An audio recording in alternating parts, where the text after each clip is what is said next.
Imagine this, that the woman who ordered your murder is the grandmother of your own kids. It is not a movie plot. This is a real life story of Dan Markel. He was a Harvard-educated law professor whose brilliant mind couldn't save him from the most chilling betrayal by his in-laws. Dan was born in Canada and raised in a close-knit Jewish family. He was living in Tallahassee, Florida at the time of the incident. In 2006, he married a fellow professor, Wendy Adelson, and together they had 2 sons. Wendy was the daughter of Harvey and Donna Adelsons, who had built their wealth from dental practice. Their son Charlie, Wendy's brother, was a flashy and confident periodontist. The Adelsons were a wealthy and polished family, well, at least on the exterior.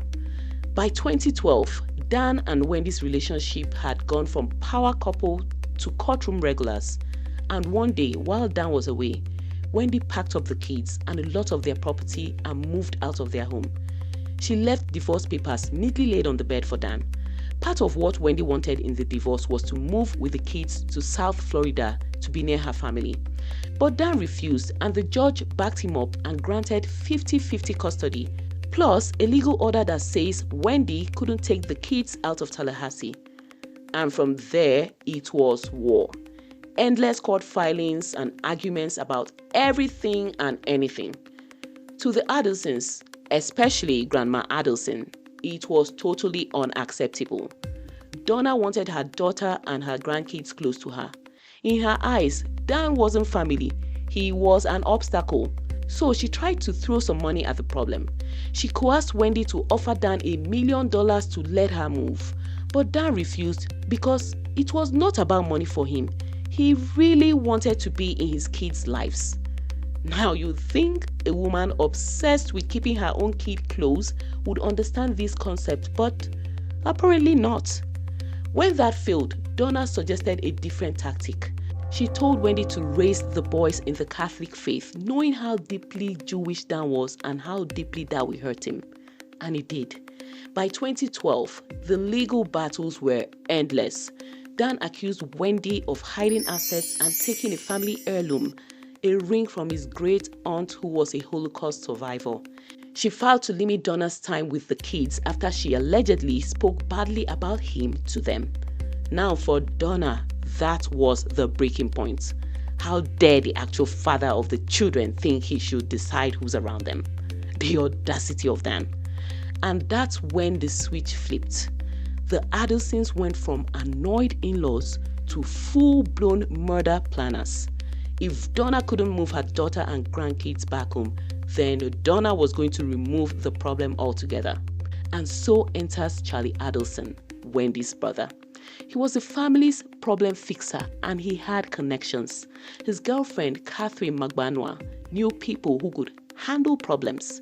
Catherine introduced Charlie to Sigfredo Garcia and Luis Rivera to do the dirty work. Garcia and Rivera were to follow Dan, learn his habits, and wait for the perfect moment to strike. On July 18, 2014, Dan went to the gym.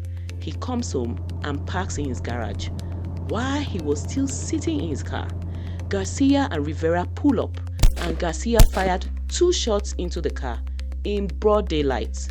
And Dan sadly passed away in the hospital the next day. The town was stunned.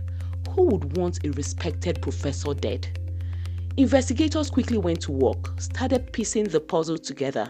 Detectives traced a rented Prius through calls, toll booths, and cell towers. And piece by piece, the web unraveled. The killers had been careless. Garcia and Rivera were arrested first, and they confessed it was a paid hit so that Wendy could have her kids to herself. The $100,000 for the job came from Charlie, funneled through girlfriend Catherine. Wiretaps caught Charlie and Donna speaking in codes about the problem, about money, and about keeping quiet. In 2022, Charlie was arrested and charged with murder, conspiracy, and solicitation. He was convicted the following year and sentenced to life. A week later, Donna and Harvey tried to flee with one-way tickets to Vietnam, a country with no extradition treaty. Not the matriarch of the plot, trying to run away from her own sins. But they didn't make it that far, and Donna was arrested at the airport. thank goodness.